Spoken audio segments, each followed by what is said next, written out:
काल की साक्षात वांगमयी मूर्ति श्रीमद् भागवत पुस्तक कथा के दिव्य श्रोता श्री हनुमंतलाल जी, मंचस्थ विद्वत वृंद, कलाकार वृंद, मुख्य यजमान और इस महोत्सव के प्रत्यक्ष अथवा अप्रत्यक्ष रूप से सभी साथ देने वाले सदस्यगण, भगवत कथा रस रसिक श्रद्धालु सज्जन वृंद, श्रद्धामयी माताएं बहनें एवं हमारे भिक्षुक पुष्प बल्लिका स्वरूप बाल बाल मंडली, प्रसंग चल रहा है मंत्र जाप मम दृढ़ विश्वासा। इसी को व्यास जी भी ने कहा। ये विश्वास क्या है?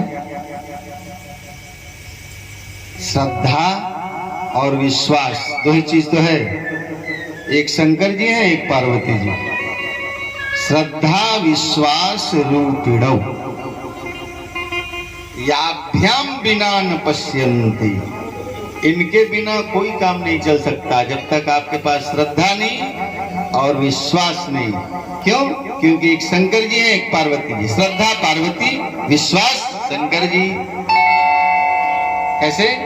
याभ्याम बिना न पश्यन्ति पार्वती परमेश्वरौ। एक पार्वती है, एक परमेश्वर अर्थात शंकर जी। इसलिए मंत्र जाप मम दृढ़ विश्वास। बिना विश्वास के कोई काम नहीं चलता। आगे के प्रसंग में बताएंगे कि विश्वास है क्या।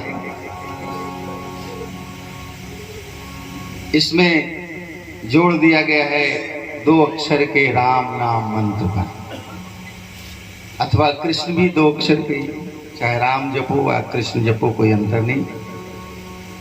कथा तो कृष्ण की चल रही है। जहां हम लोग रहते हैं इसका नाम है संसार, और एक शब्द में इसको दुनिया भी कहते हैं। दोनों शब्दों की संक्षिप्त व्याख्या सुन लीजिए। पहला है संसार। समास करेंगे तो इसका अर्थ होगा सम सम सरक। सम सम माने धीरे धीरे जो सरके। वेदांत में इसकी परिभाषा दी गई है। 6 स्थिति इसकी बताई गई। पहली स्थिति है अस्ति, फिर जायते, फिर वर्धते, फिर विपरिणमिते, फिर अपक्षीयते, फिर नश्यते। ऐसे तो समझ में बात नहीं आई, ऐसे इसको समझिए। सब लोग यहाँ किसान हैं, बहुत अच्छे किसान हैं। जानते हैं खेत में जब बीज डाला जाता है तो बड़े जोर से उसकी सफाई की जाती है, निकौनी वगैरह बढ़िया से करके, और तब उसमें बीज डाला जाता है। और बीज डालने के 21 दिन बाद जाते हैं तो क्या कहते हैं? अस्थि माने है। जैसे ही गए वहां तो वहां से किसान देखते ही कहा कि अस्थि, बड़ा प्रसन्न मुद्रा में कहा है। फिर थोड़े दिन के बाद जाता है तो कहा कि जायते माने हाँ, हमार बहनिया ठीक हवा, तोर कैसे ना हुआ, हमारो ठीक हवा। तो ये हो गया जायते।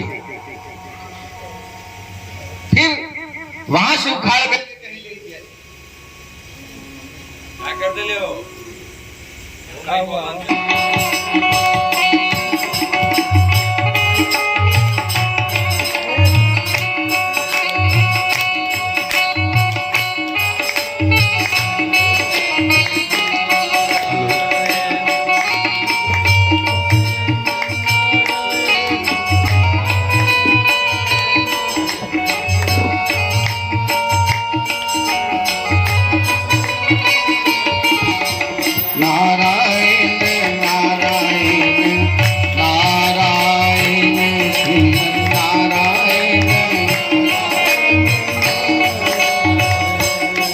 हरि नारायण नारायण नारायण हरि नारायण।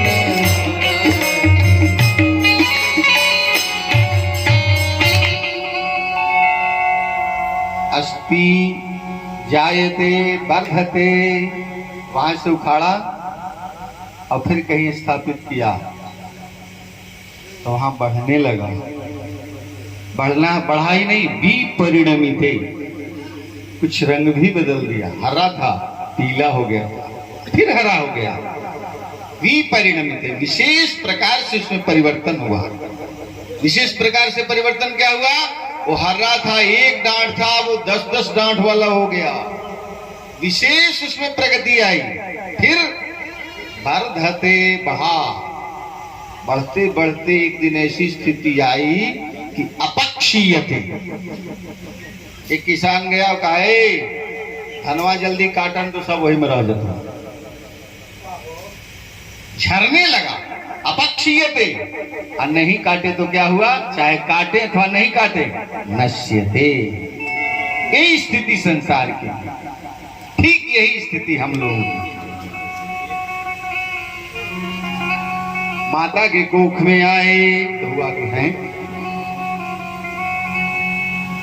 गर्भाधान हुआ, जात कर्म हुआ, फिर प्रसूति मार्ग से बाहर आए तो हुआ कि लड़का भया है। बड़ा ढोल नगाड़ा पीटा गया। फिर लड़का बड़ा हुआ, शैशवावस्था को प्राप्त किया, बालक बना, युवा बना, तरुण बना, वृद्ध बना, जरा बना, और वृद्ध बना और जरा बना। फिर इसके बाद राम नाम सत्य। यही संसार की स्थिति है, इसीलिए इसका नाम पड़ गया संसार। और इसी तरह से दुनिया भी है। दुनिया को संस्कृत व्याकरण में व्याख्या की गई द्वाभ्याम नेया, दो से चलता है। दो चीज नेया, नयति मन लिया गया। दो चीज इसमें लिया गया। क्या क्या? एक सुख, एक दुख, एक पाप, एक पुण्य, एक अच्छा, एक बुरा, एक सुकर्म, एक कुकर्म, एक सुमति, एक कुमति। स्वतंत्र हैं आप। रास्ते पर जा रहे थे, किसी गरीब बाप के हाथ से बैग गिर गया। बेटी को देने के लिए सारे चीज उसी में थे। कुछ रुपए थे, गहने थे, घड़ी थी, सब कुछ उसी में था। गिर गया। वो तो चला गया, उसमें पासबुक भी था। अभी भी पैसा निकाल के आया था, कहीं गिर गया। आपको मिला, आपको न्यास मिल गया है। आप स्वतंत्र हैं। कर्म करने के लिए आप स्वतंत्र हैं। स्वतंत्र कर्ता इसीलिए कहा गया। पाणिनि जी सूत्र भी बना दिया है, स्वतंत्र कर्ता। कर्ता स्वतंत्र होता है। कीजिए जो करना है, कुकर्म कीजिए अथवा सुकर्म कीजिए। आपको मिला, आपके अंदर वाली मति कह रही है हम किसी के यहाँ डाका डालने गए, अपने आप मिला, इसको रख लो। और अंदर वाली सुमति कह रही है ये किसी गरीब बाप की बेटी के लिए है। ये बाप इतना पैसा उसका भुला जाएगा, मर जाएगा। बाप मरेगा, बेटी मर जाएगी, बेटी मर जाएगी, परिवार मर जाएगा, उसका परिवार तबाह हो जाएगा। इसलिए इस पैसे को वहां दे देना चाहिए। गया और वहां जाकर के उस पैसे को दे दिया। इसका नाम है सुमति। और अंदर ही बैठी है कुमति। सुमति कुमति सबके उर रहे,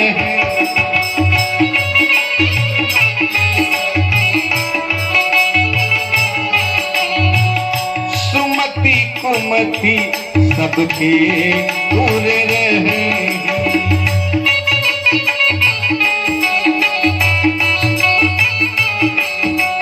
ये सुमति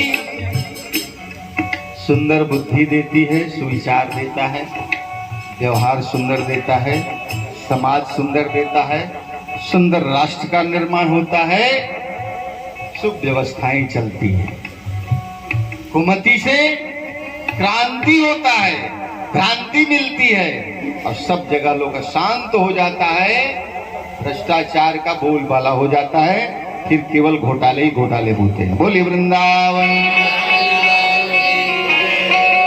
चाहे कलेक्टर काय नहीं हो जाए, बड़े बड़े कलेक्टरों के यहाँ से इतना पैसा निकला है जो मशीन भी गिनने वाला फेल हो रहा है। बताइए वो कलेक्टर है महाराज, सब आप लोग जान रहे हैं, ताजा खबर है ये।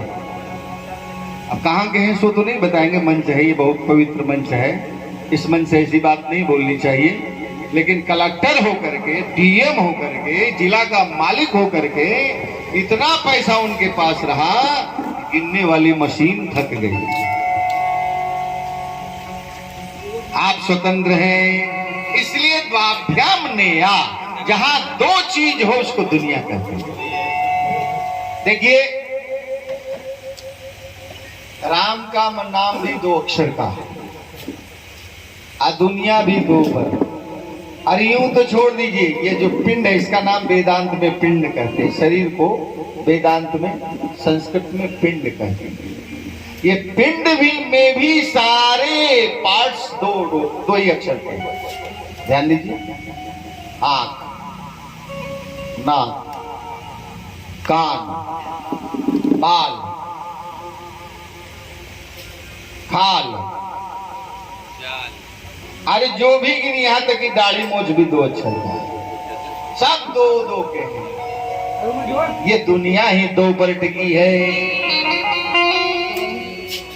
इसलिए दो अक्षर के मंत्र, जब जब ये दो अक्षर वाले बिगड़ेंगे, यही दो अक्षर बनाएंगे आपको। कैसे? तुलसीदास जी कह रहे हैं रा और म दो अक्षर है। ये रा का क्या काम है, अब म का क्या काम है? तुलसीदास जी व्याख्या कर रहे हैं। तुलसी रा के कहत ही मेटत पाप पहाड़, राज ऐसे ही कहे पाप का पहाड़ मिट गया, और फिर वो अंदर ना आ जाए, फिर भीतर आवे नहीं, देत कपाट मकार। ये मकार किवाड़ी का काम करता है, फिर उसको अंदर नहीं आने देगा। ये राम नाम का चाहे जैसे भी ले लो, हास्यम वा, भागवत जी में लिखा हास्यम वा परिहास्यम वा। छठे स्कंद में अजामिलोपाख्यान में लिख रहे हैं कि हास्यम वा परिहास्यम वा। आ गए उधर से यमदूत, अजामिल ब्राह्मण था,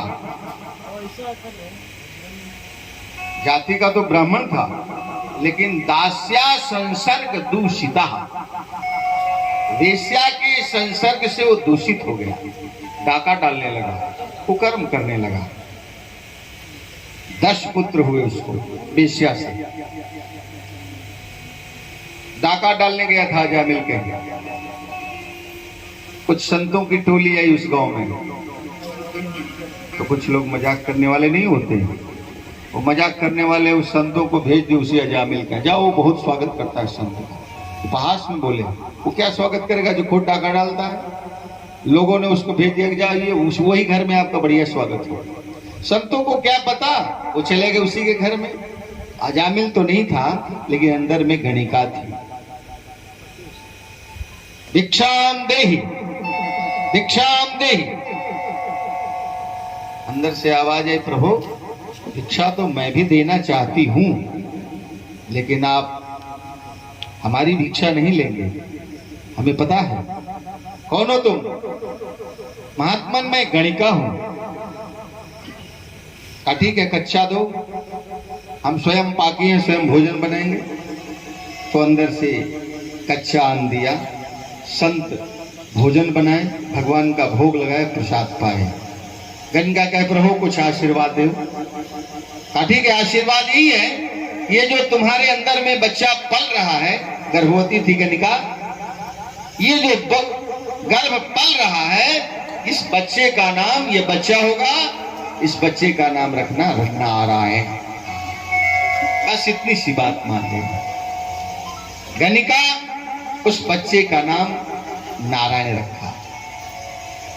और ये तो देह धरे के यह फल भाई, शरीर है तो जात से ध्रुव मृत्यु ध्रुवम जन्म अमृतस्य च, जो बनेगा वो बिगड़ेगा। जन्म लीजिएगा तो अंत होगा। नियम है, चाहे कोई भी हो, राजा हो, रंक हो, चोर हो, डाकू हो, कोई भी हो। अजामिल का भी अंत समय आया। 10वें पुत्र नारायण से बड़ा प्रेम था। बड़े जोर से पुकारा, दूर खेल रहा था नारायण। दूरे क्रीडन मां शक्तः, भागवत जी में लिखा दूरे क्रीडन मां शक्तः। वो क्रीडन में आसक्त था, खेलने में व्यस्त था। और इसने पुकारा, नारायण नारायण अत्र गच्छ, यहां आओ यहां आओ। इतने में आ रहे थे प्राण लेने यमदूत। नारायण जैसी शब्द का उच्चारण हुआ कि विष्णु दूत भी आ गए। दोनों की टकराहट हो गई बीच में, उधर यमदूत इधर विष्णु दूत। विष्णु दूतों ने काले कलूटे यमदूतों से पूछा, तुम लोग कहां जा रहे हो? आगे हम लोग जा रहे हैं अजामिल के प्राण का हरण करने। तो यमराज के दूतों ने कहा, प्रभु आप लोग कहां जा रहे हो? कहा हम जा रहे हैं उसको प्राण को वैकुंठ में ले जाने, मुक्ति देने। आप गलत फहमी में, आपको वहां नहीं जाना चाहिए। क्यों? क्योंकि वो बहुत बड़ा पापी है। ऐसे पापी को तो नरक में जाना है। विष्णु दूतों ने कहा, भागवत जी में लिखा, जिह्वा न वक्त्री भगवद गुण नाम धेयम चेतश्च न स्मरति तच्चरणारविंदम ये वा ललाट लसऊर्ध्व पुंड्रा। स्त्रियां जब श्रृंगार करती है तो अच्छी लगती है। अब पुरुष का ही जब लीलार सूना रहता है तो सूना लगती है, कुछ नहीं लगता उनको। जरा कभी आप ललाट पर ये ऊर्ध्व तिलक लगा करके तो देखो क्या इसमें चमक है। ये भी एक तरह का श्रृंगार है। स्नो पाउडर लगाइए तो उसकी तो बात अलग है, लेकिन जरा इसको लगा के देखो तो बिना स्नो पाउडर के ही आप चमकने लग जाओगे। बोले वृंदावन बिहारी।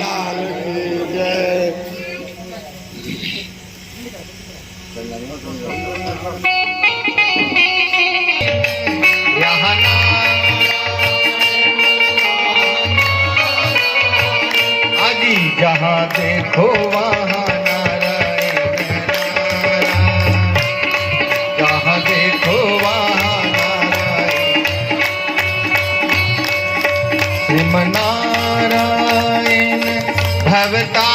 भवतारायण श्रीम नारायण भवता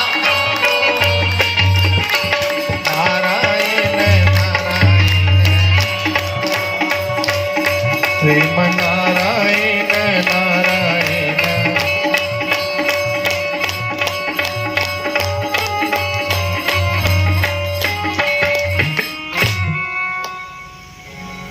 जिह्वान वक्त्र भगवद गुण नाम धेयम चेतश्च न स्मरति तच्चरणारविंदम जेवा ललाट लसऊर्ध्व पुंड्रा तानानयध्व।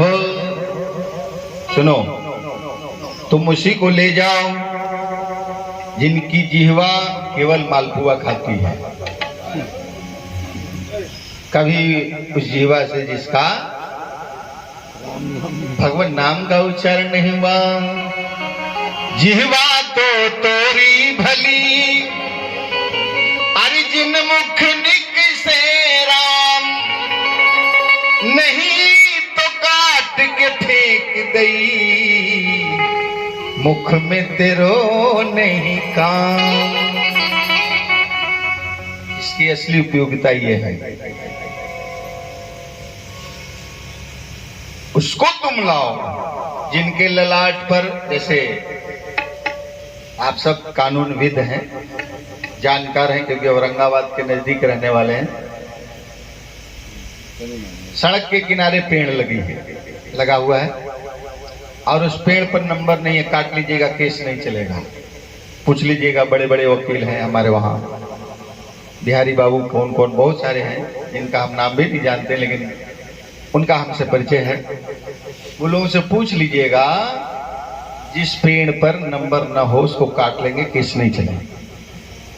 उसी तरह से नंबर है, ये भी एक नंबर है। ये नंबर रहेगा तो भैंस पर चढ़ने वाला यमराज आपके पास आएगा ही नहीं, आएगा भी तो लौट जाएगा। यमयावत है पर पावत नहीं, आता तो है लेकिन आप तक सट नहीं सकता, इतनी ताकत है इसमें। और भूल से भी ये 2 अक्षर का नाम ले लिया, भाव कुभाव आलख आलस हूं, नाम जपत मंगल दिशि दस हूं। ये तो रामायण की बात। और भागवत जी में हास्यम वा परिहास्यम वा, हास्य में लो, मजाक में लो, चाहे परिहास में लो, किसी भी तरह से लो, कुभाव से लो, जो ले लिया उसका कल्याण हो गया। इसलिए मैं ले जाऊंगा। ये है 2 अक्षर के नाम की महिमा, लेकिन एक ही है कि इसमें दृढ़ विश्वास होना चाहिए। एक छोटी सी बात कह के मूल बातों की तरफ आपको ले चलूंगा। ये 2 अक्षर का नाम पर दृढ़ विश्वास करके एक भोला नाम का केवट एक गांव में रहता था। दक्षिण भारत की कथा है, सच्ची कथा है, कोई काल्पनिक नहीं है। एक केवट था, वो जाति का, भोला नाम था उसका। रघुनाथ जी के मंदिर में सेवा करता था और रघुनाथ जी को अपना सर्वस्व मान बैठा था। कोई भी कुछ पूछे तो रघुनाथ जी जाने, हम क्या जाने, हमारे रघुनाथ जी वही जानते हैं। उसके एक बेटी थे, एक बेटा था। बेटी बड़ी हो गई, शादी करनी थी। बेटा ने कहा, गांव के जो सेठ हैं उनसे कुछ पैसे उधार ले लो ब्याज में, हम कमा करके उनको दे देंगे। ऐसा करके भोला गांव के सेठ से पैसा लिया और बेटी की शादी कर दी। बेटी विदाई हो गई और ये लड़का, उसका बेटा, बाहर कमा करके और पैसा लाया और पिताजी को कहा, पिताजी जाओ उस सेठ जी को पैसा दे आओ। भोला गया बेचारा और पैसा दे आया। तो देने के बाद एक पक्का रसीद होता है, वो रसीद दिए। काय रसीद में क्या लिखा है, पढ़ो। भोला कहा, मैं हम क्या पढ़े, हमारे तो रघुनाथ जी हैं, वही जाने। अब भोला को, उस सेठ को, सोच के मन में कुछ कालापन आ गया। सोचा इससे कुछ और ऐंठा जा सकता है, तो उस रसीद को रख लिया अपने, फाड़ा नहीं उसके सामने क्योंकि शंका हो जाती, इसलिए उसी रजिस्टर में उस रसीद को रख लिया।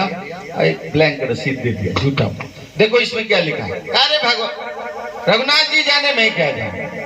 और लेके वो चला है और वो सेठ केस कर दिया, मुकदमा दायर कर दिया भोला पर। सम्मन जारी हुआ,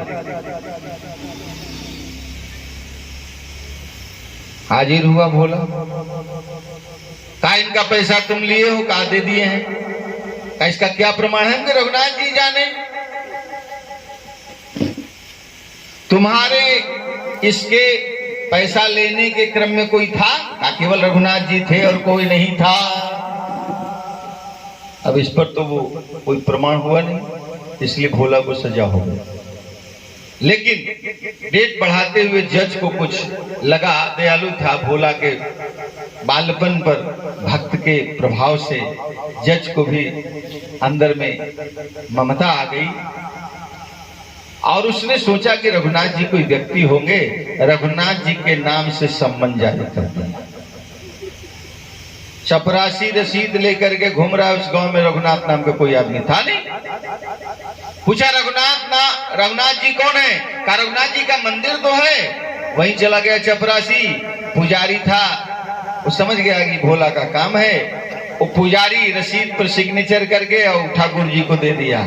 ठाकुर जी आपको तो बहुत बड़े बड़े प्रसाद मिलते हैं, मोटक के लड्डू क्या क्या है आपको प्रसाद मिलते हैं, बड़े बड़े आभूषण मिलते हैं, लेकिन आज सम्मान भी मिला है, इसको भी आप कबूल करो। और रघुनाथ के चरणों में रख दिया। प्रभु अब आप ही उसका गवाही दे सकते हैं, नहीं तो भोला मारा जाएगा, उसकी लाज आपके हाथ में। प्रभु डेट पड़ा, उस डेट पर भोला हाजिर हुआ, सम्मन जारी था जिस गवाह के नाम से। चपरासी बोल रहा है, रघुनाथ जी हाजिर हो, रघुनाथ जी हाजिर हो। चिल्ला रहा है, चिल्ला रहा है, जज साहब से कहा कोई नहीं आ रहा है, कहा एक बार और बोलो। जैसे ही बोला तो एक बुढ़ा लकुटी लिए, धोती फटी, हाँ हम रघुनाथ जी हैं, हाजिर हैं। कहा ये सेठ जी पैसा दे दिए इनको, सेठ जी को पैसा इसने दे दिया, हाँ दे दिया, इसका प्रमाण?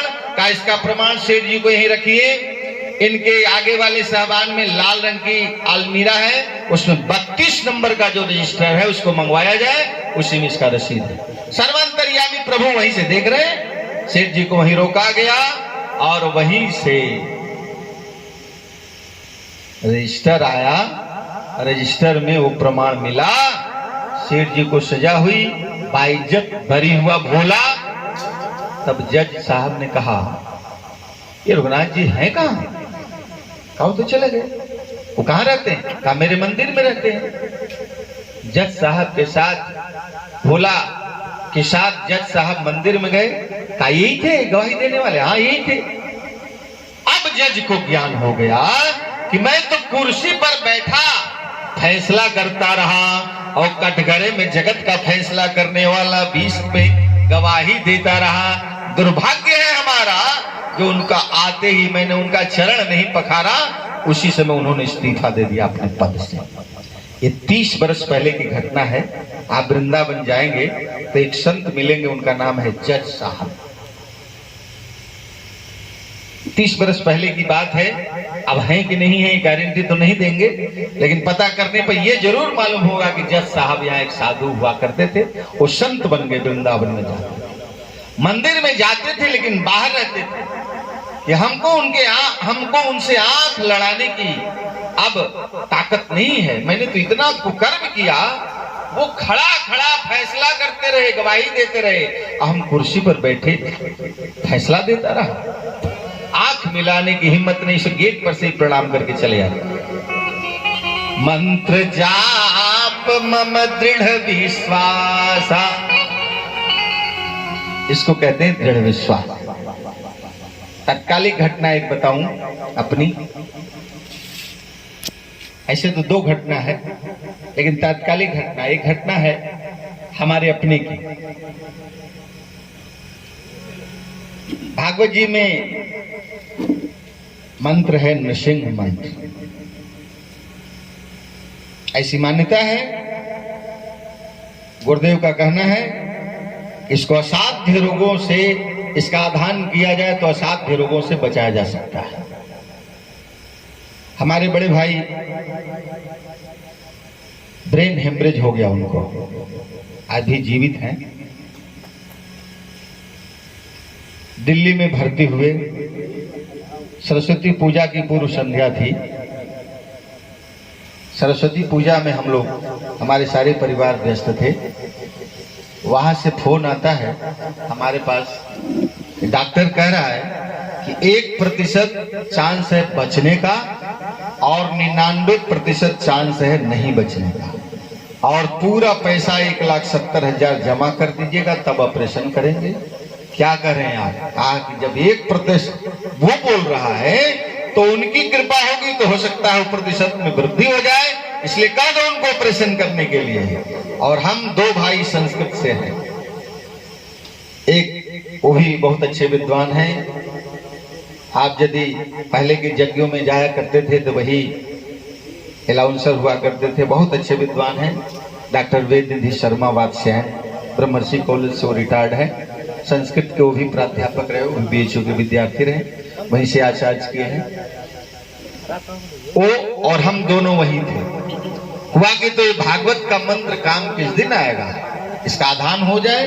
दोनों भाई कमरे में बंद हो गए, और किसी से कहे कि कुछ नहीं बोलिएगा जब तक हम लोग बाहर न निकले। 12 बजती है रात्रि, फोन आता है कि तो चमत्कार हो गया महाराज, ऐसा तो कभी सुना नहीं था। अब इनको तो हम लोग जान के बेहोश किए हुए हैं, ये बच गए, आज भी वो हैं। दूसरी घटना अभी अभी हृदय चक में हम लोग कथा कर रहे हैं, ये 23 तारीख को समाप्त हुआ है। 3 दिन कथा हुई तो वहां के जो मुख्य यजमान के बड़े भाई थे, उनकी पत्नी हार्ट पेशेंट थी, हार्ट अटैक हो गया उनका। और अटैक ऐसा हुआ वो सीरियस हो गई, यहां तक कि ये लोग मंच पर चले गए थे, ये लोग अपना कार्यक्रम शुरू कर दिए थे। इन लोगों को हुआ कि भाई कार्यक्रम बंद कीजिए, ऐसी ऐसी घटना है, सो किसी तरह से किया जाएगा। हम स्नान करके अपना, जैसे शाम को स्नान करते हैं, स्नान करके अपना थोड़ी सी वंदना कर रहे थे। उसी समय भगवान से कहा, प्रभु ये हो सकता है ये 3 दिन का यज्ञ है, पूर्ण यज्ञ कर दो इसको। वैसे तो आपके हाथ में सब, जिंदगी मौत हो तो आपके हाथ में है, मैं तो कुछ कह नहीं सकता, लेकिन मेरी प्रार्थना इतनी है। और वही नृसिंह मंत्र का थोड़ा सा जाप हुआ, अभी वो भी सुरक्षित है। बोली वृंदावन बिहारी। इसलिए मंत्र रिटायर्ड नहीं होता कभी, ये मंत्र बराबर है। केवल मंत्र जाप मम दृढ़ विश्वास, और इसी विश्वास पर आधारित ये श्रीमद् भागवत की कथा है। इसी विश्वास को जो अपना लिया वो भागवत बन गया, और इस विश्वास को जो न अपनाया वो अभागवत हो गया। कल के प्रसंग में चलते चलते आपको भागवत के मुख्य वक्ता श्री सुखदेव जी का संक्षिप्त परिचय दिया था। मुख्य वक्ता तो श्री सुखदेव जी, और मुख्य श्रोता। महाभारत की लड़ाई करीब करीब समाप्त हो गई थी, 18वें दिन की रात्रि बाकी। अश्वत्थामा दुर्योधन से मिलने जा रहा है। जिस दुर्योधन को उसके आगे पीछे बड़े बड़े महारथी सेवा में रहते थे, चाटुकारी करते थे, वो दुर्योधन अपने शरीर की रक्षा अपनी ही गदा घुमा घुमा करके सियार कुत्तों से कर रहा है। उसी दुर्योधन से मिलने के लिए अश्वत्थामा कृपाचार्य जा रहे थे। अश्वत्थामा रात्रि का समय था। क्या देखता है कि एक पेड़ पर एक पक्षी गया, घोंसले को उजाड़ा, घोंसले में पलने वाले बच्चे को खाया, उसके परिवार को मारा, चल दिया। उसी को अश्वत्थामा गुरु बना लिया और गया दुर्योधन के पास, कहा तुम धर्म युद्ध करते करते महाभारत हार गए, एक रात के लिए तुम हमें युद्ध करने का मौका दो, रात्रि में हम युद्ध करेंगे, अधर्म युद्ध करेंगे। धर्म युद्ध में रात्रि में युद्ध नहीं होता, संध्या समय सब लोग अपने अपने शिविर में चले जाते हैं। एक रात्रि दो।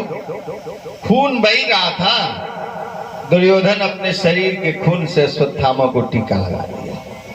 अश्वत्थामा गया, पांडव के शिविर में निस्तब्ध सो रहे थे सब लोग।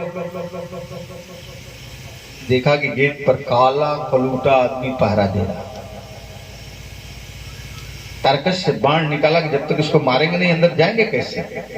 मारने लगे बाण, बड़े बड़े बाण मारे, लेकिन वो जो गेट पर खड़ा था वो हर आराम से पकड़ता था, मुंह में डाल देता था, खा जाता। जितने भी बड़े बाण मारे सबको खा जाए। अरे ये काला कलूटा कोई साधारण जीव नहीं है, ये न हो ये भोले बाबा हैं, ये मेरे असाध्य बाण को रोकने वाला और कोई नहीं, भोले बाबा है। भोले बाबा की तपस्या करने लगा, उनको मनाया। क्या है बोलो, प्रसन्न हो गए। क्या है, अंदर जाना चाहते हैं। भोले बाबा अंदर वाले की कुंडली देखी, कुंडली देखी तो जो अंदर सो रहे थे उनकी रात नहीं बीतने वाली है, उनका जीवन समाप्त है, इसलिए प्रवेश दे दिया। जाओ। अंदर गया, क्या देखता है कि द्रौपदी सोई है और उसी के बगल में एक ही चादर में 5 पुरुष सोया हुआ है। अश्वत्थामा समझा यही तो है महाभारत जीताने वाला, इसलिए 5 के सिर को काट लिया झाक से, और 5 के सिर को लेकर के दौड़े दौड़े दुर्योधन के पास गया। लो ये 5 पांडवों का सिर। 5 पांडवों का? हाँ, जिस युद्ध को तुमने इतने परिश्रम से नहीं जीता मैं जीत लाया। ले का भीम का लाओ सिर। भीम का सिर दिया, जैसे ही दबाया तो ब्लाडर जैसा दबने लगा। रे ये 5 पांडव नहीं, ये 5 पांडवों के पुत्र हैं, इनसे हमको बैर नहीं था। यही तो है जो गया आदि पिंड आदि कम से कम करते। मास्टर साहब गया गए होंगे तो वहां एक मंत्र है पिंड देने का, ये में कुले लुप्त पिंडा पुत्र दार विवर्जिता। एक पिंड दिया जाता है उसके लिए, 16 पिंड दिए जाते हैं में। उसका मतलब यह है कि मेरे कुल में ऐसा जो हुआ, जिन लुप्त हो गए थे, जिनका न पिंडादि क्रिया हुई न कोई काम हुआ, उनके लिए मैं दे रहा हूं। आए वस्त्र निचोड़ करके उनको दे दिया जाता है, पिंड दिया। 16 पिंड उनके पास है अलग से। तो वही तो करने वाला था, उसको भी तुमने बर्बाद कर दिया। दुर्योधन को भी एक वरदान मिला हुआ था कि हर्ष शोक एक साथ होगा तो तेरी मृत्यु हो जाएगी, नहीं तो तू नहीं मरेगा। हर्ष क्या? 5 पांडव मारे गए। शोक क्या? 5 पांडव नहीं, 5 पांडवों के पुत्र मारे गए। दुर्योधन की मृत्यु हो गई। और इधर 5 पुत्रों को पा करके भी निपुतर होने वाली द्रौपदी रो रही है, जार बेजार रो रही है। उधर से कन्हैया सर्वांतर्यामी प्रभु सर्व लीला करने वाले आ गए। उधर से अर्जुन को लिए हुए दिखे, द्रौपदी रो रही है। कारण 5 पुत्रों के शव को देखा, उसी समय प्रतिज्ञा कर ली अर्जुन, कल संध्या तक जिसने भी हमारे पुत्रों को मारा है, नहीं मारा तो धनुष ग्रहण नहीं करूंगा। कन्हैया जोर से हंस रहे। क्यों कन्हैया, क्यों हंस रहे हो? इसलिए हंस रहे हैं कि तुम बहुत जल्दी प्रतिज्ञा कर लेते हो, आगा पीछा कुछ नहीं सोचते, प्रतिज्ञा कर लेते। तो कब मारेंगे? ठीक है मारो। पकड़ के ले आए अर्जुन अश्वत्थामा को और द्रौपदी के आगे छोड़ दिए। लो यही तेरे पुत्र का हंता है, बोलो इसे क्या किया जाए। देखिए हमारे भारतीय नारी 5 पुत्रों को जिसके सामने मार दिया गया है, वो मां कह रही है कि छोड़ दिया जाए। अरे क्यों? ये गुरु माता का एकमात्र संतान है। अश्वत्थामा का पुत्र था, गुरु द्रोणाचार्य का पुत्र था अश्वत्थामा। और गुरु द्रोणाचार्य अर्जुन के सोते समय भी कानों में धनुर्विद्या का ज्ञान देते थे, ऐसे गुरु थे। हमारा अर्जुन से कोई धनुर्धर बड़ा हो न जाए, ये बराबर गुरु को ध्यान रखता था। ऐसे गुरु माता का ये पुत्र है। जैसे मैं रो रही हूं पुत्र के वियोग में, वैसे हमारी गुरु माता रोने लगेगी। इसलिए मैं नहीं चाहती हमारे गुरु माता को कोई कष्ट हो, इसको छोड़ दिया जाए।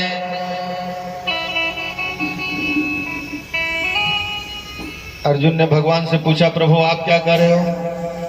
भगवान कह रहे हैं, आतताई बधारहणम, आतताई को मार देना चाहिए। आतताई कौन? पुत्र वधू भगनी सुत नारी।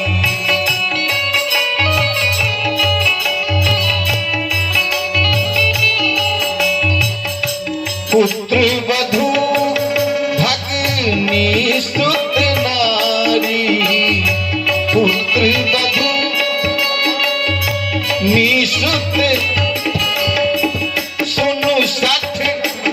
कन्या सम चारी, सुनु सख कन्या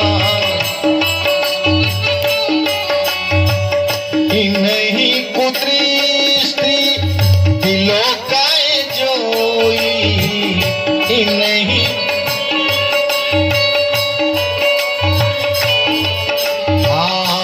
नहीं पुत्री स्त्री बिलोकाए जोई, नहीं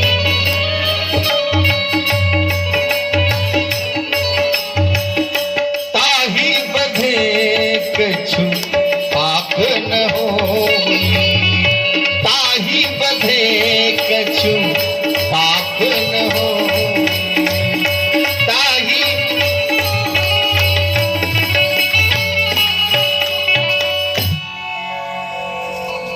आतताई बधारहणम, इसको आतताई कहते हैं। जो इन लोगों को कुदृष्टि से देखते हैं, इनको मारने में कोई पाप नहीं है, उनको छोड़ने में ही पाप है, इसलिए मार दिया जाए और उधर द्रौपदी छोड़ दिया जाए। अब क्या हो? अर्जुन ने कहा प्रभु कोई रास्ता निकालो, आप ही तो निकालते हो। ऐसे असमंजस में पड़ गए हैं हम, इसलिए कोई रास्ता निकालो। तो रास्ता भगवान निकाल रहे हैं क्या? संभावितस्य च कीर्ति मरणादतिरिच्यते, संभावित कर अपजस लाहु। ठीक इसका अनुवाद है गोस्वामी जी का। जो प्रतिष्ठित है उसको प्रतिष्ठित कर दिया जाए, ये मरण से ज्यादा होता है। अश्वत्थामा का बाल मोड़ दिया गया, उसके अंदर में एक मणि थी, उसी के शस्त्र से उसको निकाल लिया गया, गधा पर घुमा दिया, छोड़ दिया। कहते हैं ना सांप को छोड़ दो तो और विषैला हो जाता है। अश्वत्थामा गया और कहा कि मैंने पुरु वंश का तो नाश कर दिया है, अभी एक चिराग बाकी है। और वहीं से ब्रह्मास्त्र को साधा। उत्तरा के कोख में एक गर्भ, एक जीव पल रहा था। अर्जुन की पुत्र वधु उत्तरा, अभिमन्यु की पत्नी, उसके कोख में एक जीव पल रहा था। उसी कोख में उस जीव को लक्ष्य करके अश्वत्थामा एक ब्रह्मास्त्र साधा, छोड़ दिया। उत्तरा आगे आकर के पाहि पाहि महायोगी, क्योंकि उसको मंत्र जाप मम दृढ़ विश्वासा, दृढ़ विश्वास है उसको, इसलिए पाहि पाहि महायोगी। आगे सामने खड़ा हो गया और भगवान अंगुष्ठ मात्र होकर के गर्भ में प्रविष्ट हो गए और वाग वज्र विसर्ज हो। इसलिए भगवान के द्वारा वहां ब्रह्मास्त्र से बचाया गया था, इसलिए परीक्षित उसका नाम पड़ा। परीक्षिण्य याशा, समाप्त हो गया था पुरुवंश जिसका, ये जो परीक्षण करता है पग पग पर, इसलिए उसका नाम पड़ गया परीक्षित। एक नाम इसका विष्णु रात भी है, विष्णु ना रात रक्षिता, विष्णु के द्वारा रक्षित है, इसलिए इसका एक नाम पड़ा विष्णु रात। भागवत जी में एक नाम है विष्णु रात। पग पग पर परीक्षण करता है, सबको देखता है, यही तो हमारे गर्भ में नहीं बचा है, ऐसा जो सोचता है उसी का नाम पड़ गया परीक्षित। हम लोगों को भी ऐसे गर्भ में वही बचाए हैं। ये कथा आगे की है, कैसे बचाए हैं इसको तो आगे सुनाएंगे। परीक्षित ही श्रीमद् भागवत के प्रमुख श्रोता। इसी जगह सूत जी से शौनकादिकों का प्रश्न हो रहा है, महाराज साधारण जो हम लोग मानव हैं उनको तो कथा सुनने की फुर्सत नहीं। बिहारी जी की महफिल है, बिहारी जी सजाते हैं, कथा में वही आते हैं जिनको बिहारी जी बुलाते हैं। बोले वृंदावन। साधारण आदमी को कथा सुनने की फुर्सत नहीं, और आप कह रहे हैं कि परीक्षित एक राट कहते हैं पृथ्वी का सर्वतंत्र स्वतंत्र राजा। अब कोई उसके सामने राजा नहीं। ऐसा राजा को कथा सुनने की फुर्सत कैसे, वो भी 7 दिन। ये बात जम नहीं रही है, इसको हम विस्तार से सुनना चाहते हैं। यहां से द्वितीय स्कंद की कथा प्रारंभ हो रही है। कल आपको केवल प्रथम स्कंद की कथा सुनाया। सुनो।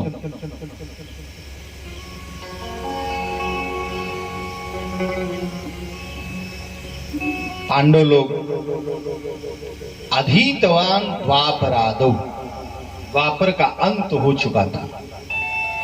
ये कलयुग मात्र 30 वर्ष बीता था। अभी जानते हैं कितना दिन बीत गया कलयुग? 5000 कुछ 100 कुछ वर्ष। भागवत जी में ये पत्रा में लिखा रहता है, आराम से देख सकते हैं। 5000 कुछ 100 कुछ दिन है, बीत गया अभी। लेकिन उस समय, जिस समय परीक्षित राजा बने थे, उस समय मात्र 30 वर्ष बीता था। पांडव लोग स्वर्गारोहण को चले गए, बालेपन में ही परीक्षित को राजा बना दिया।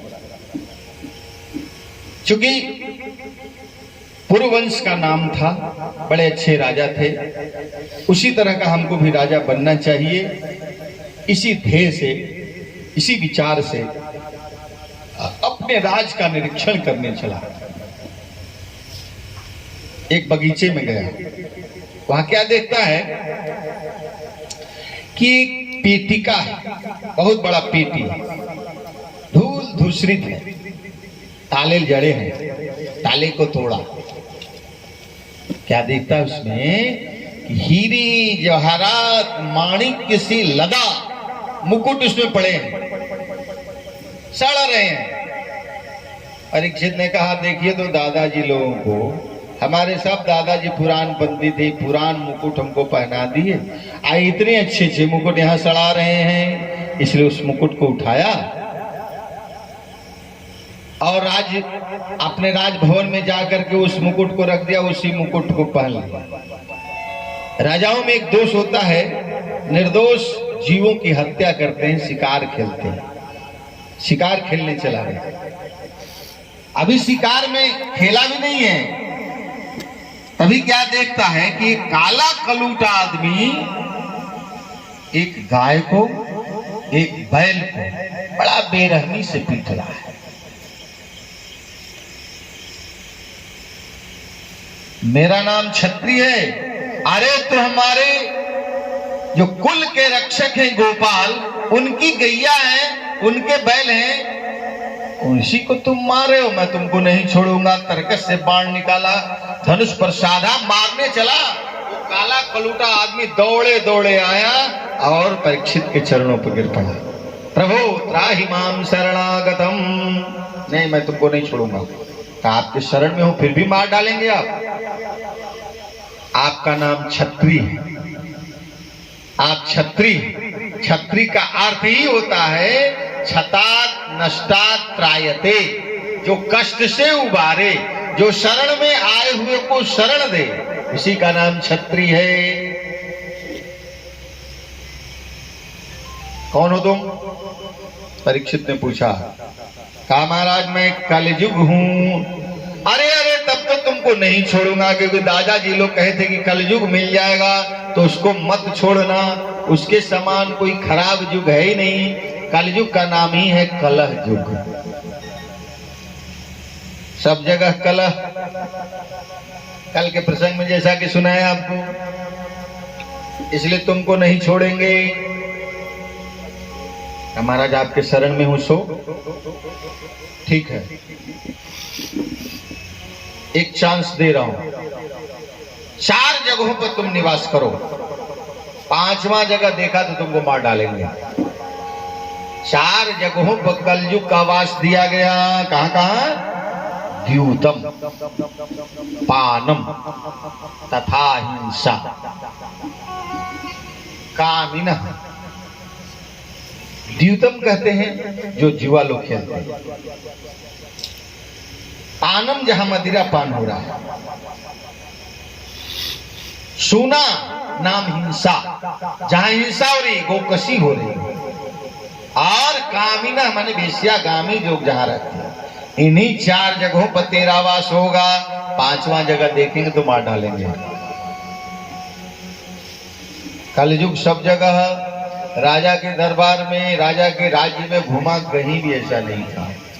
क्योंकि जब जुआड़ी नहीं तो शराबी नहीं, शराबी नहीं तो हिंसक नहीं, हिंसक नहीं तो कामी नहीं, ऐसा कोई नहीं कर रहा था। क्योंकि जानता था कि परीक्षित के बाबा थे, जुआ खेले थे तो क्या हुआ था, पत्नी तक हार गए थे। इसलिए अब कोई जुआ खेलता नहीं है। जुआ खेलता नहीं तो शराब पीता नहीं, शराब पिएगा नहीं तो हिंसा होगी नहीं, हिंसा नहीं तो कामी भी नहीं। इसलिए आपके दरबार में ऐसा ही नहीं। अब मैं कहां रहूं, तो पुनश्च याचमानाय जात रूपम अयाचत। फिर कलयुग ने मांगा कि प्रभु एक दिव्य स्थान दो, आपके दरबार में आए हैं, आप राजा हो, एक दिव्य स्थान दो, कोई कमरा दो बढ़िया सा जहां हम रस है। तो जल्दी में कहा परीक्षित ने, जात रूपम, जाते जाते रूपम धत्ते। निघंटू है व्याकरण शास्त्र में ग्रंथ, उसमें लिखा जात रूपम की व्याख्या हुई, जाते जाते रूपम धत्ते, पग पग पर जो अपना रूप बदल दे। जैसे जात रूपम कहते हैं सोना को, कुंडल को सोना नहीं कहा जाता। ये कुंडल है, अब सोना नहीं है, वो कुंडल है केवल। अब इच्छा हुई कि नहीं कुंडल नहीं, अब इसको अंगूठी बनाएंगे तो वहां से लाए तो अंगूठी हो गई। नहीं नहीं, इसको कंगन बनाएंगे तो कंगन हो गई। नहीं नहीं, इसमें और जो हार बनाएंगे या जो इच्छा हो जो बनाएंगे वो नाम पड़ जाएगा। अब सोना कोई नहीं कहेगा, पग पग पर जो अपना रूप बदल दे उसका नाम हो जाएगा जात रूपम, माने सोना में वास हो गया। परीक्षित को सुना रहे हैं अब सुखदेव जी महाराज कथा। अब परीक्षित सुखदेव संवाद चल रहा है। परीक्षित ने सुखदेव जी से पूछा, महाराज एक बात जच नहीं रही है कि ये सोना में भगवान का वास है। भगवान का एक नाम है, वेद भगवान वंदना कर रहे हैं, हिरण्यगर्भ।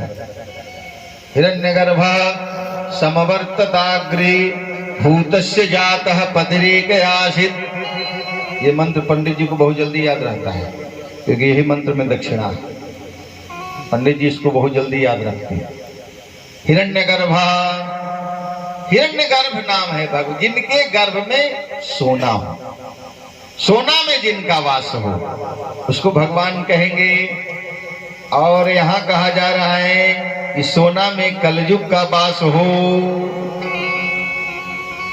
बात जच नहीं रही।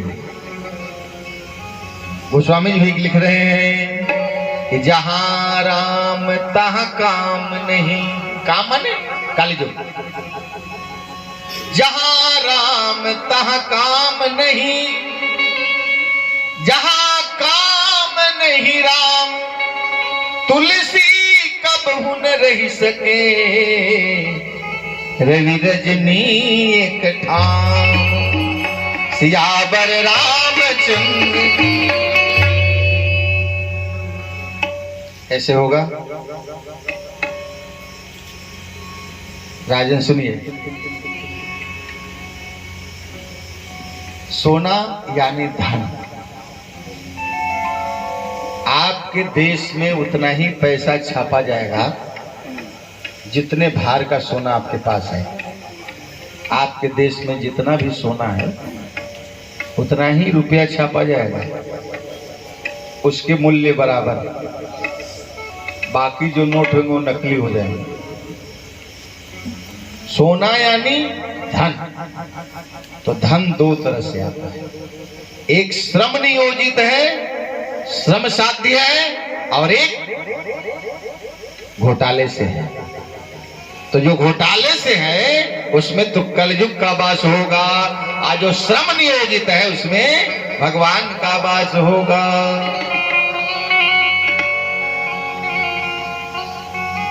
परीक्षित के मुकुट भी सोने के, कलयुग सोचा कहां जाए, इन्हीं के माथे पर बैठ गए। पुनः प्रश्न हो रहा है, महाराज आपने कहा परीक्षित बड़ा धर्मात्मा था, एकराट था, फिर उसके पास सोना गलत कैसे हुआ?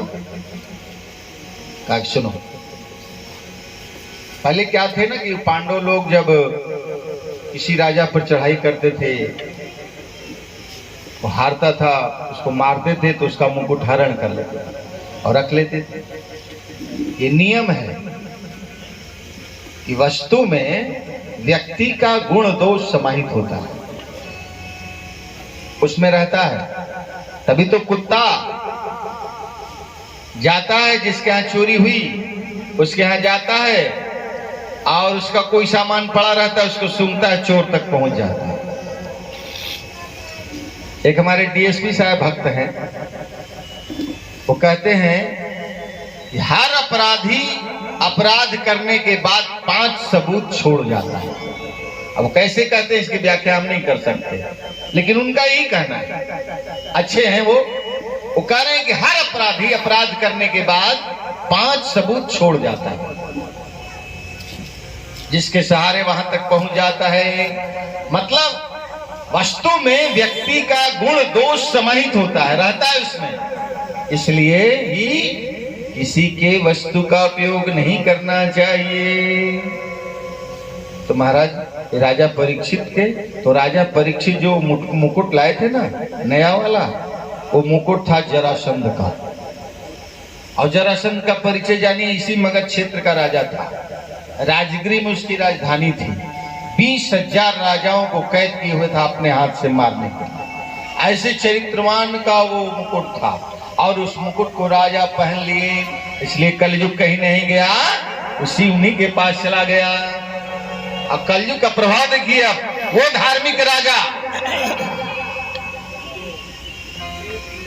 शिकार तो नहीं मिला, घोड़े भी थक गए, प्यास लगी, पानी की चाहत बढ़ी, पानी खोजते खोजते एक आश्रम में गया। आश्रम में एक संत समाधिस्थ थे। समाधि में जो लीन होगा, जानते हैं कैसी स्थिति बनती है? इस आत्मा का डायरेक्ट संबंध परमात्मा से हो जाता है, इसलिए उस स्थिति का नाम है धारणा। अब तब बनता है ध्यान, तब लगती है समाधि। धारणा पूजा करनी चाहिए, अपने अंदर में एक चित्र बनाओ। धारणा यही चित्र बनाना है अंदर में। कैसा चित्र? सशंख चक्रम, हाथ में शंख हो, है चक्र है, चतुर्भुजाधारी है, पीत वस्त्र पहने हैं, दिव्य कुंडल चमक रहा है, सैकड़ों सूर्य की आभा जिनके चेहरे से झलक रही है, ऐसे दिव्य पुरुष परमात्मा का एक चित्र बना करके हृदय में स्थापित करके मंत्र का जाप हो रहा है। यह है धारणा, इसको धारणा कहते हैं। मतलब आत्मा का संबंध डायरेक्ट परमात्मा से हो जाता है। फिर क्या होता है? फिर ये जो इंद्रियाएं हैं ना, यहां तक कि आपका जो जीवन की प्रक्रिया है उसी जगह स्थिर हो जाता है। जैसे आप 10 वर्ष के हैं या 20 वर्ष के हैं, तो 20 वर्ष का वो जो आयु है उसी जगह अब रुक गया। अब आयु रुक गई, वो अब आगे नहीं बढ़ेगी। अब जब तक आप उस समाधि में रहेंगे, साधना में रहेंगे, करते रहें हजारों वर्षों, तो आप 20 वर्ष के ही रहेंगे। वहां से आपकी आयु नहीं बढ़ेगी, क्योंकि सारी इंद्रियाएं काम करना बंद कर देती है। इसलिए पाणि जी ने एक सूत्र लिखा, तत्सन्निधौ सर्वभूत वैर त्याग। जिनके सन्निधि में आने के बाद बैरी बैर को भूल जाए। भिक्षु आएगा डसेगा नहीं, सांप आएगा लेकिन डसेगा नहीं, विरोधी बाण चलाएंगे लेकिन आपको बाण लगेगा नहीं। ऐसी स्थिति आ जाती है। और ऐसी स्थिति में एक संत समाधि में थे जिनका नाम था समीक। समीक ऋषि समाधिष्ठ थे। राजा आए, महाराज परीक्षित आपसे एक लोटा जल मांग रहा है। निवेदन कर चुका हूं कि सारी क्रियाएं बंद हो जाती है, मतलब कान से सुन नहीं सकते आप, नाक से सूंघ नहीं सकते, त्वचा स्पर्श नहीं कर सकती, सारी क्रियाएं बंद हो जाती है, तो सुने कैसे हो? आवाज में परिवर्तन होगा। इस धरती का एक राट राजा परीक्षित प्यासा है, आपसे एक लोटा जल मांग रहा है। कोई प्रतिवचन नहीं मिला, कोई क्रिया नहीं हुई। आवाज में थोड़ी और कड़ापन आया। ऐ महाराज, इस धरती का सारा प्रभुत्व रखने वाला परीक्षित आपसे एक लोटा जल मांग रहा है। कोई सुनाई दे तभी तो प्रतिक्रिया हो। नहीं हुआ तो क्या निकल गया राजा के मुख से? मृषा समाधि आहुस्वित। झूठी समाधि लगा रहे हो, ढोंग कर रहे हो। जिसके टुकड़े पर पलने वाला साधु राजा के सामने ढोंग कर रहे हो। असली को नकली मान बैठे। लोग कहते हैं ना, पंडिते मुखे पाक। ये पंडित जी कह दिए हो गया। भगवान करे किसी को ऐसा ना हो, लेकिन मान लीजिए शरीर है, कुछ हो सकता है, किसी को असाध्य रोग हो गया, पता चला आपको कि पटना में बहुत अच्छा वैद्य है, तो पटना स्टेशन पर गए, घुमाए, क्योंकि पटना आप चले गए तो उसका इलाज हो गया। नहीं हुआ, पटना जाइए, पता लगाइए कि कौन सा डॉक्टर है अच्छा, वो डॉक्टर इलाज किया, वो दवा कैसी मिली, इलाज कैसे हुआ, सब पर रिसर्च आपको करना है। इसके बाद जब इलाज होगा उसका, तब कहीं जाकर के वो असाध्य रोग ठीक होगा। उसी तरह से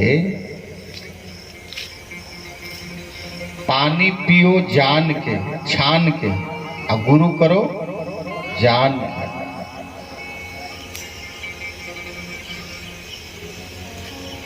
असली है कि नकली का पहचान आपको करना है। ये असली को नकली मान गए तो इनकी प्रक्रिया देखिए, इनका हाल देखिए। और एक और थे, गोस्वामी जी लिख रहे हैं उनके पास, वो थे आपको भानु प्रताप नाम के एक राजा, वो नकली को असली मान लिए थे। उनके पास एक नकली साधु आया था, उसका नाम था एक तनु। वो क्या थे? भानु प्रताप राजा थे, सारे राजाओं पर विजय प्राप्त करने के लिए उसके यहाँ से लड़ाई लड़े थे, तो सब राजा उनके डर से भाग गया। एक राजा ऐसा था जो मायावी था, बदला लेने के ख्याल से सन्यासी का रूप धारण करके एक जंगल में रहता था। उसी जंगल में शिकार खेलते खेलते उनको भी प्यास लगी और उसी साधु के पास चले गए। और साधु जाते ही कहा, आओ आओ राजन आओ, जल पियो। जल पी करके स्वस्थ हुए तो कहा कहो। और उनके कहने से पहले सब कह दिया, हाँ तुम तो चक्रवर्ती होने में तुमको थोड़ी सी देर है क्या? ब्राह्मण तुमसे संतुष्ट नहीं। हाँ मरो, आप तो भूत भविष्य वर्तमान सब जानते हैं। कहा मेरा नाम ही है एक तनु। जब से सृष्टि की रचना हुई है तब से मैं हूं, इसलिए मैं सब जानता हूं। तो महाराज आप ही बताओ, वो ब्राह्मण कैसे प्रसन्न होंगे? कहा उसका एक उपाय है, मैं भोजन बनाऊंगा और उस भोजन को ब्राह्मण करेंगे, चकाचक आप दक्षिणा दे देना, प्रसन्न हो जाएंगे, एक जोर से आशीर्वाद देंगे, चक्रवर्ती हो जाओगे। लेकिन इसके लिए शर्त है, क्या? आपके रसोइया का मैं हरण करूंगा, आपको किसी से कहना नहीं होगा। उनके रसोईया का वो अपहरण किया। रातों रात कोई नहीं जाना, मंत्री संतरी कोई नहीं, और ये गया रसोई बनाया, ब्राह्मण को निमंत्रण मिला, ब्राह्मण लोग आए, भोजन पर बैठे, भोजन परोसा गया, हुआ कि आप लोग पाओ। जैसे ही पाने के लिए पंच कवर करते हैं ब्राह्मण लोग, पहले खाते हैं, तो जैसे ही करना चाहे ऊपर से आकाशवाणी हुई, हाय बड़ी हानि भोजन मत करहूं। हे ब्राह्मण लोग, इस भोजन को मत करना, बहुत हानि है, क्योंकि ये गोमांस है।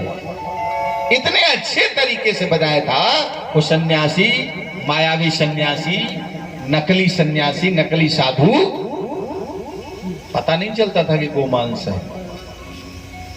जैसे ही आकाशवाणी हुई, सारे ब्राह्मण खड़े हो गए, एक स्वर से भानु प्रताप को श्राप दिए कि जा तू उन्हें हमको मांस खिलाया, जा तू मांस खाने वाला नरभक्षी बन जा, राक्षस बन जा। वही भानु प्रताप अवरी मर्दन रावण कुंभकर्ण बना। दो भाई था, भानु प्रताप अवरी मर्दन, ये दोनों रावण कुंभकर्ण बना। तो वहां नकली को असली मान लिए, इसलिए उनको ऐसा हुआ। यहाँ असली को नकली मान लिए। मृषा समाधि आहो स्वित, झूठी समाधि लगाए हो, कुछ अंतर नहीं पड़ा। तो साधु थे, संत थे, साधना में थे, क्या अंतर पड़ेगा। जब कोई प्रतिक्रिया नहीं हुई तो राजा क्या किए, क्रोध में थे ही, कलयुग सवार था ही, बाण निकाले तरकस से। जंगल में एक मरा सांप पड़ा हुआ था, बाण के नोक पर ले आए और उस ऋषि के गले में उसको लपेट दिए और चले गए। उनका एक लड़का था श्रृंगी, समीक ऋषि का एक लड़का था श्रृंगी, बालकों के साथ खेल रहा था। कोई बालक आया था, समीक की दशा को देखा था, जाकर के कहा, अरे तुम यहाँ खेल रहे हो, जल कीड़ा कर रहे हो, तुम्हारे बाप के गले में किसी ने सांप लपेटा है। दौड़े दौड़े आया, देखा तो उसके ओठ फड़फड़ा रहे थे क्रोध से।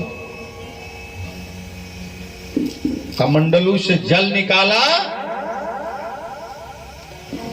और तत्क्षण उसने श्राप दे दिया कि जिसने भी हमारे पिता के गले में सांप लपेटा है, यही सांप आज के 7वें दिन तक्षक बने, उसको डसे, वो जलकर राख हो जाए। कहकर जल को छोड़, ओठ फड़फड़ा रहे थे, गर्म श्वासें निकल रही थी, रो रहा था। ऋषि की समाधि टूटी। ऋषि कहा, क्या बात है, क्यों रो रहे हो? कहा, पिताजी आपको जिसने अपमान किया, मैं उसको दंड दे दिया। क्या दंड दिया? कहा कि जो सांप लपेटा है, यही सांप आज के 7वें दिन तक्षक बने, डसे, जलकर राख हो। ध्यान लगाए ऋषि तो देखे, अरे तो परीक्षित है, तूने अच्छा नहीं किया बेटा, ये छोटी सी भूल की इतनी बड़ी सजा तू दे रहे हो, ये अच्छा नहीं। बड़े भाग्य से राष्ट्र को अच्छा राजा मिलता है, और अच्छा राजा नहीं होगा तो प्रजा ठीक नहीं होगी।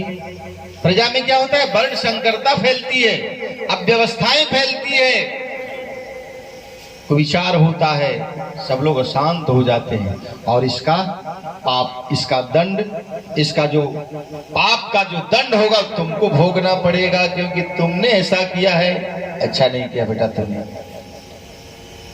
छोटी सी भूल को साधु को इतनी बड़ी सजा नहीं देनी चाहिए, लेकिन अब तो हो गया है। मृषान होए देव ऋषि वाणी, ब्रह्मचारी का वचन है, झूठ तो होगा नहीं, इसलिए उस राजा को बता देना चाहिए कि तेरी आयु मात्र 7 दिन की है। और इधर राजा अपने राजभवन में आए, सिंहासन पर उस मुकुट को जैसे ही रखे, इनकी बुद्धि ठिकाने लग गई। अरे हमने तो एक संत का अपमान किया। संत और भगवंत में अंतर नहीं होता।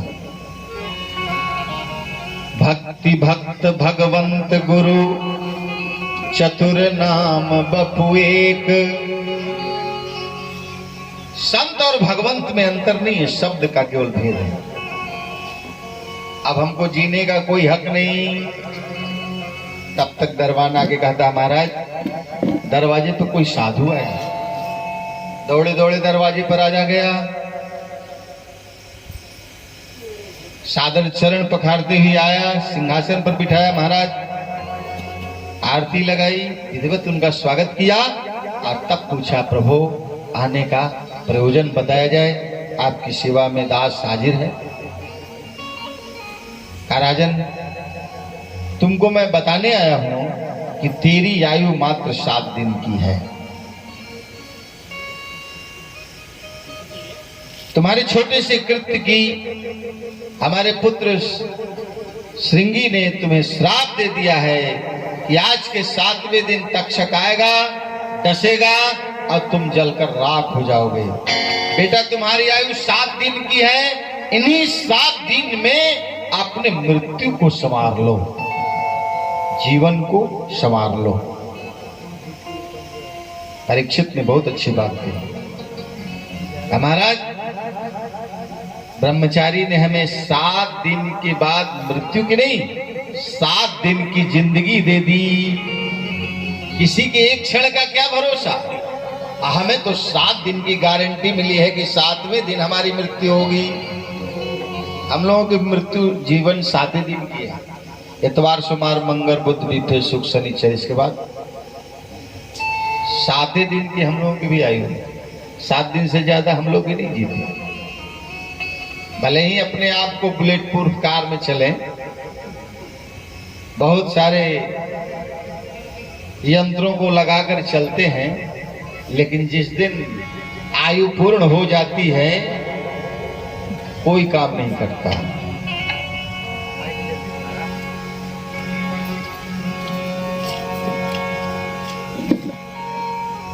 सात दिन की जिंदगी मिली है, हमें श्राप नहीं वरदान मिला है प्रभु। ठीक है, तत्क्षण परीक्षित ने अपने मन से निकाला, मैं कोई राजा नहीं, मेरा कोई पुत्र नहीं, मेरी रानी नहीं, मैं कुछ नहीं। सर्वम परित्यज्य ब्रजति, चल दिया कहां? हरिद्वार। और वहां जाकर के संतों की मंडली में एक प्रश्न किया, मुमुर्षुर वै किम करणीयम। मरणासन्न प्राणी को क्या करना चाहिए? जिनकी मृत्यु नजदीक हो उन्हें क्या करना चाहिए? जिनकी मृत्यु निश्चित हो उन्हें क्या करना चाहिए?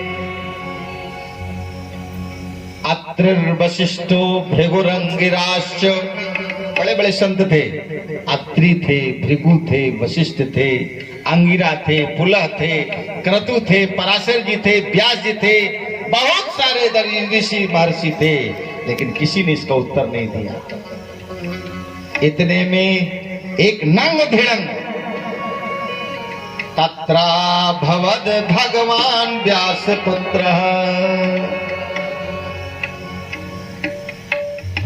कौन आए?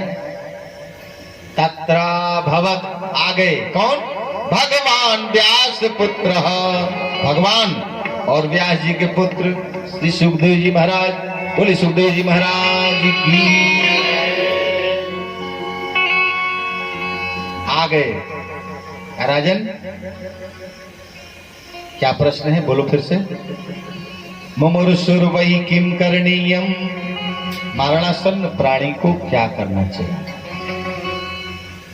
सीधा सा उत्तर दिया उन्होंने, मरणासन्न प्राणी को माधव से प्रीति कर लेनी चाहिए।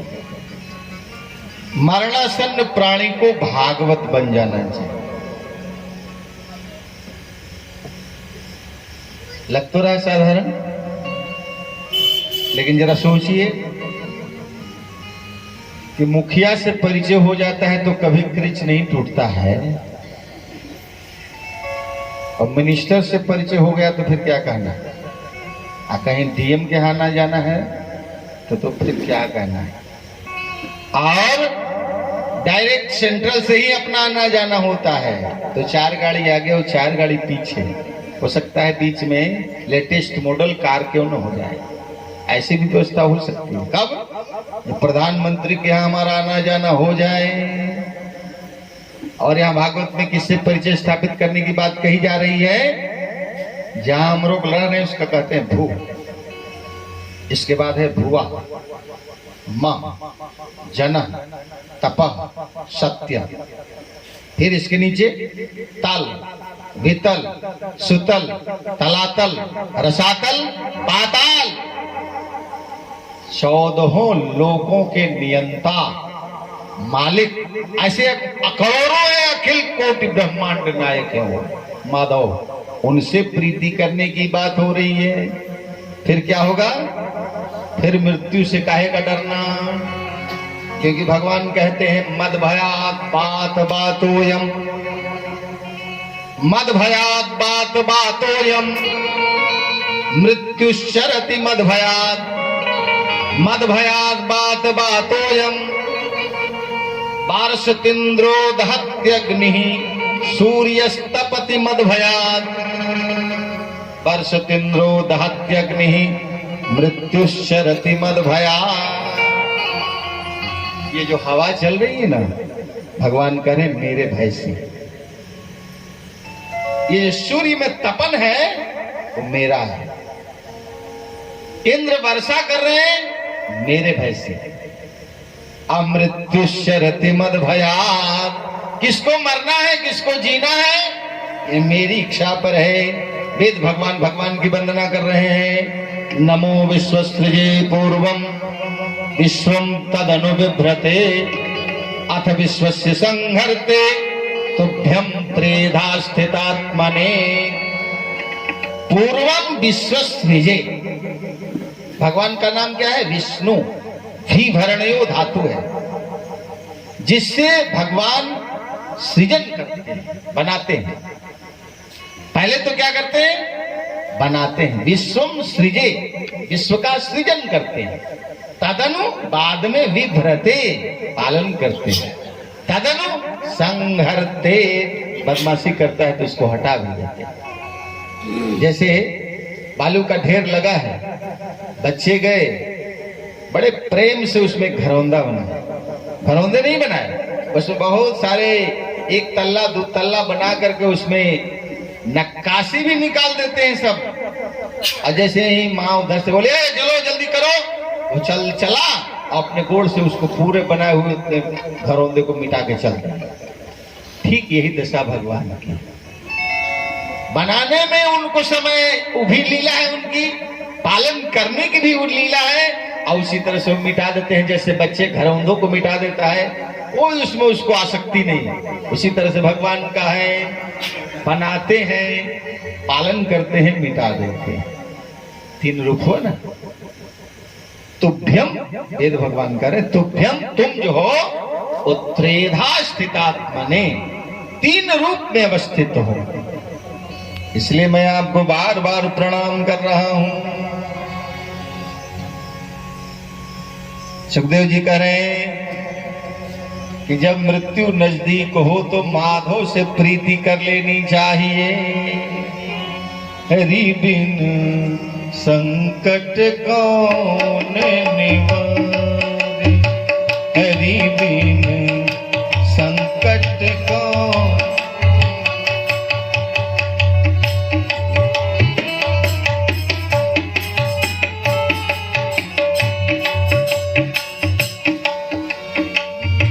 संकट कौन निवारे,